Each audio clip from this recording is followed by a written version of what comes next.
कहानी के शुरुआत में हम देखते हैं स्वर्गलोक को, जहां अमर जीव यानी भगवान रहा करते हैं। भगवान जो अजरो अमर जीव है। अब हम देखते हैं एक बंदर को, जिसका जन्म पत्थर से हुआ है। यह बंदर अद्भुत और चमत्कारी है। महात्मा बुद्ध ने इस बंदर को कई चमत्कारी शक्तियों के साथ पैदा किया है। मंकी पैदा होते ही काफी खुश नजर आ रहा है। मंकी अब जंगलों की ओर बढ़ता है। यह यहाँ और छोटे छोटे बंदरों को देखता है, जो अपने माता पिता से प्यार कर रहे हैं। मंकी भी आगे जाके सबके गले मिलना चाहता है। इसे भी प्यार की जरूरत है, पर यहाँ मौजूद कोई भी बंदर इसे प्यार नहीं देता। और अब मंकी यहाँ पे शरारत करने लगता है। और मंकी अब सूरज की रोशनी में आ जाता है कि तभी यहाँ का सबसे बुजुर्ग बंदर मंकी को कहता है कि तुम अपनी औकात में रहो। स्वर्ग में केवल अमर ही जीव रहते हैं और उन्हें कोई भी नियमों का पालन नहीं करना पड़ता, पर हमें नियमों के साथ जीना है और तुम तो एक बंदर हो। यह सुन मंकी बुजुर्ग से कहता है कि मैं भी वहाँ जाना चाहता हूँ, मैं भी अमर बनना चाहता हूँ। मंकी दूसरे बंदरों के साथ खेलने लगता है कि तभी यहाँ आता है एक खूंखार राक्षस। और यह राक्षस एक बंदर को किडनैप करके अपने साथ ले चला जाता है। यह देख सभी बंदर मंकी को कसूरवार बना रहे थे कि इसी की वजह से वो राक्षस बंदर को ले गया। इस बात पर सभी बंदर मंकी को मारकर अपने इलाके से भगा देते हैं। अब मंकी अपने लिए एक घर बनाता है और यह यहाँ राक्षस को मारने की ट्रेनिंग करने लगता है। और ट्रेनिंग करते करते मंकी अब बड़ा हो चुका है। अब मंकी देखता है कि एक बार फिर से बंदरों की टोली की तरफ वही राक्षस आ रहा था। मंकी सभी बंदरों को आगाह करता है। मंकी राक्षस से लड़ता है, पर राक्षस फिर भी एक बंदर को यहाँ से ले भागता है। मंकी यहाँ बुजुर्ग मंकी से कहता है कि मैं उस राक्षस से लड़ सकता हूँ। तब बुजुर्ग बंदर कहता है कि तुम कभी उससे नहीं लड़ पाओगे। कि तभी एक छोटा बंदर मंकी को चमत्कारी हथियार के बारे में बताता है, जो एक छड़ी होती है। अब मंकी उस छड़ी को लेने पानी के अंदर चला जाता है। यहाँ इस छड़ी की रखवाली एक ड्रैगन किंग कर रहा होता है और यह भी एक देवता ही है जो अमर है। मंकी अब छड़ी के पास आता है। छड़ी भी मंकी किंग का ही इंतजार कर रही थी, क्योंकि छड़ी मंकी के लिए ही बनी थी। यहाँ पे हम देखते हैं कि मंकी छड़ी को ड्रैगन के चंगुल से निकाल लेता है। छड़ी भी मंकी से बात कर रही थी और यह छड़ी काफी पावरफुल थी। अब मंकी छड़ी को लेकर उस छोटे बंदर को बचाने चला जाता है। मंकी अब छड़ी की मदद से इस राक्षस से फाइट करने लगता है और आखिर मंकी इस राक्षस को हरा देता है। यह देख सभी इलाके के बंदर बहुत ही खुश थे और मंकी की जय जयकार करने लगे और मंकी को यहाँ का मंकी किंग का नाम देते हैं। मंकी भी अपने आप को अब यहाँ बहुत ही शक्तिशाली समझता है, पर फिर यहाँ बुजुर्ग बंदर आकर मंकी को कहता है कि तुम एक केवल छोटे से बंदर ही हो। और बुजुर्ग बंदर कहता है कि इस हथियार का इस्तेमाल तो केवल अमर जीव ही कर सकते हैं। इस बात पर मंकी अब सोचता है कि मैं भी अब अमर हो जाऊंगा। तब बुजुर्ग बंदर कहता है कि अमर होना इतना आसान नहीं है। अगर तुम किसी सैकड़ों राक्षस को हराओगे तब जाकर शायद तुम अमर बन सकते हो। यह सुनते ही मंकी किंग निकल जाता है सैकड़ों राक्षस से लड़ने और आखिर कई दिनों तक ये फाइट चलती है। मंकी ने अब लड़ते लड़ते तकरीबन 99 राक्षस को हरा चुका है और अब मंकी आया है 100वें राक्षस को मारने। अब एक ही राक्षस बचा है हराने को। अब हम देखते हैं इस गांव को। इस गांव में मंकी 100वें राक्षस से लड़ने आया है। यहाँ मंकी गांव वाले को कहता है कि अगर मैं उस राक्षस को मार दूं तब बदले में तुम मुझे सोने का मेडल दोगे और मेरी जय जयकार करोगे, क्योंकि मैंने अब तक 99 राक्षस को मार चुका हूँ और ये राक्षस मेरा 100वां शिकार है। पहले तो गांव वाले मंकी के इस हरकत पे इसे मना कर देते हैं, पर यहाँ आती है एक लड़की जिसका नाम लीन होता है और लीन मंकी किंग की चेली बनना चाहती है। लीन मंकी को कुछ ज्यादा ही पसंद करती है, यह इसका सेवा करना चाहती है। अब मंकी यहाँ 100वें राक्षस से लड़ने लगता है और आखिर मंकी ने यहाँ 100वें राक्षस को भी हरा दिया।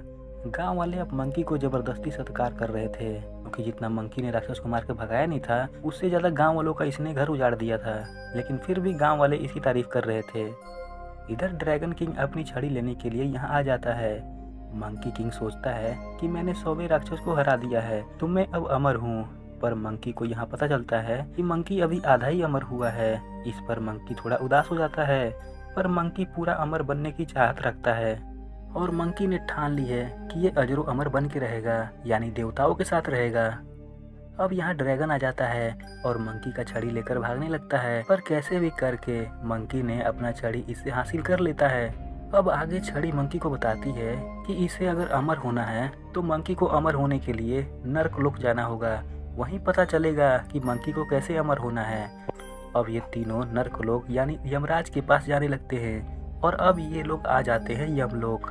और मंकी यहाँ यमलोक में मृत्यु की किताब से अपना नाम मिटाना चाहता है, ताकि जब किताब पर ही इसके मरने का टाइम नहीं होगा तो ये ऑटोमेटिक ही अमर हो जाएगा।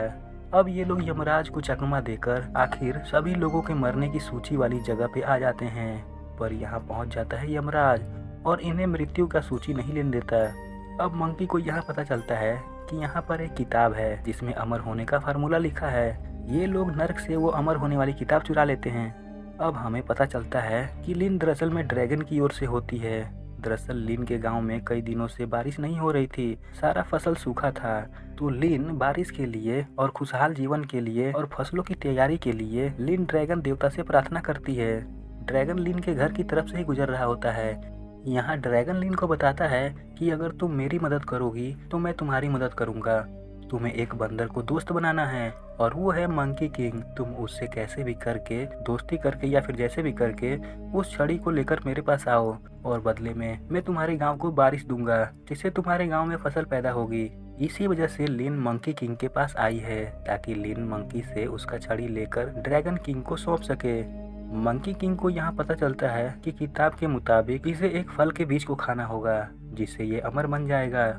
पर यहाँ पर ड्रैगन लिन को कहता है कि तुम मंकी को उस बागान में लेकर आओ जहाँ वो फल के बीज हैं और मैं उससे वहीं छड़ी चुरा लूँगा। अब लिन मंकी को आखिर उस अमर वाले फल की बागान में लेकर आती है।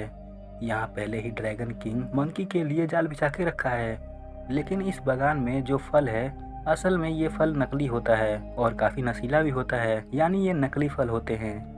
ये लोग गलती से यहाँ बातें करते करते और एक दूसरे से झगड़ते हुए सबके सब नशे वाले फल खा लेते हैं और सभी नशे में हो जाते हैं धुत।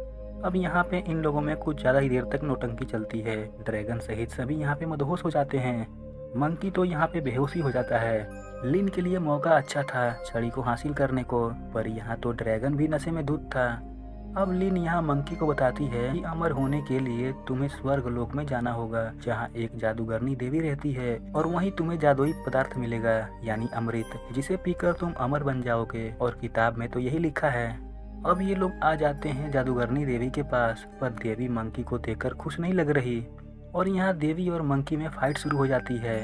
मंकी देवी से फाइट कर रहा होता है। काफी देर फाइट करने के बाद लिन मंकी के लिए अमर होने का पदार्थ बनाती है यानी अमृत। अब अमृत बन के पूरा हो चुका है, पर देवी इस अमृत के प्याले को नीचे गिरा देती है। अब मंकी के पास अमर होने का कोई चारा नहीं दिख रहा था, पर अभी भी मंकी ने अपनी हिम्मत नहीं हारी। मंकी के छड़ी में थोड़ा सा अमृत बचा हुआ था, तो छड़ी ने बचे हुए अमृत को मंकी को पिला देता है और देखते ही देखते मंकी अब पूरा गोल्डन हो जाता है, यानी मंकी अब अमर हो चुका है, पूरी तरह अमर। अब मंकी भी देवताओं के दर्जे पे आ गया है। अब ये लोग स्वर्ग लोक को छोड़कर जमीन पे आते हैं। मंकी किंग बहुत ही खुश था क्योंकि अब यह अमर हो चुका है, पर लिन को अभी भी अपने गांव की भलाई करने के लिए मंकी से छड़ी चुरानी होगी। लिन मंकी को कहती है कि अगर तुम अमर हो चुके हो तो तुम तो मरोगे ही नहीं, तो मुझे बताओ कि तुम पानी के अंदर कितनी देर तक सांस रोक सकते हो। यह सुन मंकी लिन के बातों में आ जाता है और मंकी पानी के काफी अंदर जाके देर तक सांस रोककर बैठा रहता है। मौका पाकर लिन छड़ी को ड्रैगन के हवाले कर देती है। अब मंकी पानी से बाहर आता है और लिन से छड़ी मांगता है, पर छड़ी तो ड्रैगन के पास था। लिन यहाँ पे मंकी को अपने गांव की मजबूरी बताती है और अपने हालात के बारे में बताती है कि कैसे लिन ने मंकी को धोखा दिया, पर लिन दिल की अच्छी है। पर यहाँ पे तो मंकी अब लिन से काफी गुस्सा हो जाता है कि तभी यहाँ ड्रैगन प्रकट हो जाता है और छड़ी की मदद से पूरी दुनिया को तबाह करने की बातें करता है। यह सुनकर मंकी अब अपने असली रूप में आ जाता है और अब यहाँ ड्रैगन और मंकी में फाइट होने लगती है। यहाँ इन दोनों में काफी लड़ाई होती है। अगर मंकी को बिजली के झटके लगते हैं तो मंकी की पावर और ज्यादा बढ़ जाती है और लिन यहाँ ड्रैगन को बताती है कि अगर तुम उसे बिजली के झटके दोगे तो वो मर जाएगा, पर लिन ने ड्रैगन को ये जानकारी गलत दी थी। अब ड्रैगन मंकी किंग को बिजली के झटके देता है। बिजली के झटके लगते ही मंकी किंग पानी के अंदर गिर जाता है और सीधा आ जाता है अपने छड़ी के पास। अब मंकी किंग अपनी छड़ी को अपने पास लेता है और बिजली के झटके लगने के कारण मंकी किंग और ज्यादा पावरफुल और बड़ा हो जाता है। इन दोनों में काफी यहाँ पे फाइट शुरू हो जाती है। इन दोनों में यहाँ पे फाइट काफी समय तक चलती है। कभी मंकी किंग मारता है ड्रैगन को तो कभी ड्रैगन मारता है मंकी किंग को। पर दोनों की फाइट काफ़ी ज़बरदस्त है और देखने लायक है। और आखिरकार मंकी ने अपनी छड़ी की मदद से ड्रैगन को हराने में कामयाब हो जाता है। अब यहाँ पे ड्रैगन विग्गी बिली बन जाता है, काफ़ी छोटा सा जीव। अब गुस्सा होकर सभी देवता यहाँ पे आ जाते हैं मंकी किंग से लड़ाई करने। और मंकी अब अपना आपा खो चुका है और सभी देवताओं को भी मंकी यहाँ हरा देता है और पूरी दुनिया पर हुकूमत करना चाहता है। या जैसे ही दुनिया खत्म करने वाला होता है वैसे ही यहाँ महात्मा बुद्ध प्रकट हो जाते हैं और मंकी किंग को एक बड़े पहाड़ के अंदर कैद कर देते हैं ताकि यह अपने आप को शांत कर पाए। और जब मंकी खुद पर काबू पाना सीख लेगा तब बुद्ध इसे उस गुफा से आज़ाद कर देंगे। तब तक मंकी इसी गुफा में कैद रहेगा। और आखिर कई सदियां बीत चुकी है और अब आखिर देवताओं को मंकी किंग की ज़रूरत पड़ ही गई और इसी तरह यह मूवी यहीं पे ख़त्म हो जाती है। दोस्तों, आप वीडियो देख लेते हो लेकिन वीडियो को लाइक नहीं करते हो, तो ऐसा ना करें, वीडियो को लाइक ज़रूर करें क्योंकि वीडियो बनाने में बहुत मेहनत लगती है। और वीडियो अगर पसंद आ रही है तो चैनल को सब्सक्राइब भी कर लें जिससे हमें और ज़्यादा वीडियो बनाने में मोटिवेशन मिलेगी। धन्यवाद।